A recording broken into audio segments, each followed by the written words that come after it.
Good afternoon, everybody.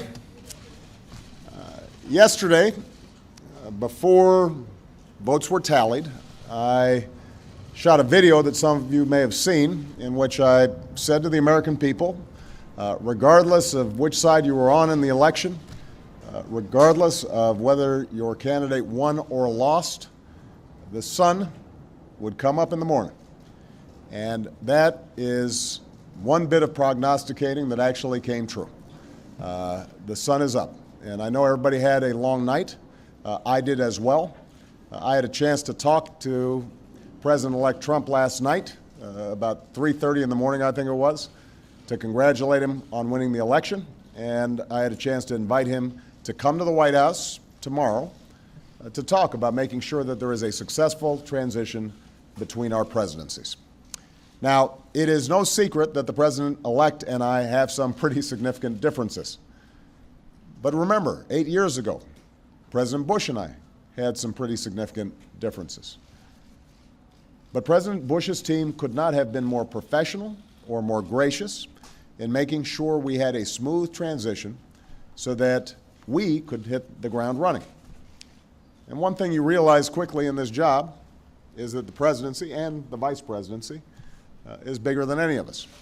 So I have instructed my team to follow the example that President Bush's team set 8 years ago and work as hard as we can to make sure that this is a successful transition for the president-elect. Because we are now all rooting for his success in uniting and leading the country. The peaceful transition of power is one of the hallmarks of our democracy. And over the next few months, we are going to show that to the world. I also had a chance last night to speak with Secretary Clinton, and I just had a chance to hear her remarks. I could not be prouder of her. She has lived an extraordinary life of public service. She was a great First Lady. She was an outstanding senator for the state of New York, and she could not have been a better Secretary of State. I'm proud of her. A lot of Americans look up to her. Her candidacy and nomination was historic and sends a message to our daughters all across the country that they can achieve at the highest levels of politics. And I'm absolutely confident that she and President Clinton will continue to do great work for people here in the United States and all around the world. Now, everybody is sad when their side loses an election.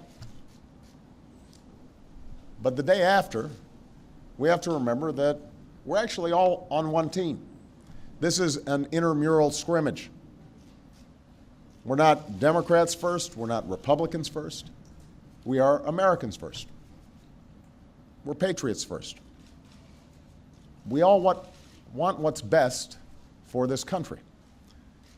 That's what I heard in Mr. Trump's remarks last night. That's what I heard when I spoke to him directly, and I was heartened by that. That's what the country needs. A sense of unity, a sense of inclusion, a respect for our institutions, our way of life, rule of law, and a respect for each other. I hope that he maintains that spirit throughout this transition, and I certainly hope that's how his presidency has a chance to begin. I also told my team today to keep their heads up because the remarkable work that they have done day in, day out, often without a lot of fanfare, often with a lot of attention, work in agencies, work in obscure areas of policy that make government run better and make it more responsive and make it more efficient and make it more service-friendly so that it's actually helping more people. That remarkable work has left the next president with a stronger, better country than the one that existed 8 years ago. So win or lose in this election, that was always our mission. That was our mission from day one. And everyone on my team should be extraordinarily proud of everything that they have done. And so should all the Americans that I've had a chance to meet all across this country, who do the hard work of building on that progress every single day. Teachers in schools, doctors in an ER clinic, small businesses putting their all into starting something up, making sure they're treating their employees well. All the important work that's done by moms and dads and families and congregations in every state. The work of perfecting this union.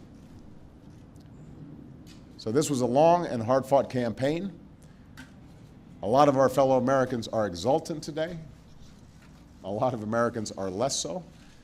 But that's the nature of campaigns. That's the nature of democracy. It is hard and sometimes contentious and noisy.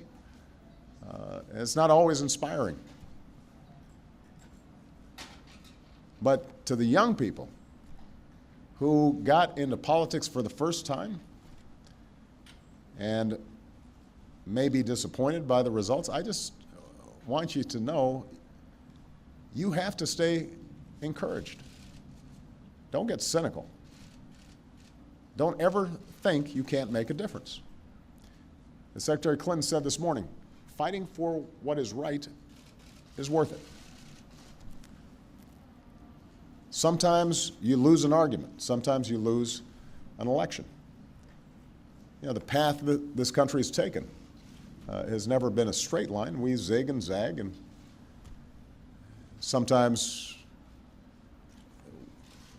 we move in ways that some people think is forward and others think is moving back. And that's okay. I've lost elections before. Joe hasn't, but you know. So I've been sort of sharing. Remember, you beat me badly. That's the way politics works sometimes.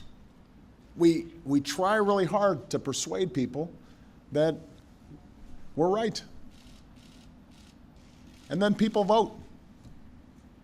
And then if we lose, we learn from our mistakes, we do some reflection, we lick our wounds, we brush ourselves off, we get back in the arena. We go at it. We try even harder the next time. The point, though, is that we all go forward with a presumption of good faith in our fellow citizens. Because that presumption of good faith is essential to a vibrant and functioning democracy. That's how this country has moved forward for 240 years. That's how we've pushed boundaries and promoted freedom around the world. That's how we've expanded the rights of our founding to reach all of our citizens. It's how we have come this far. And that's why I'm confident that this incredible journey that we're on as Americans will go on. And I'm looking forward to doing everything that I can to make sure that the next president is successful in that. I've said before, I think of this job as being a relay runner. You take the baton, you run your best race, and hopefully by the time you hand it off, you're a little further ahead. You've made a little progress. And I can say that we've done that, and I want to make sure that handoff is well executed because ultimately we're all on the same team. All right? Thank you very much, everybody.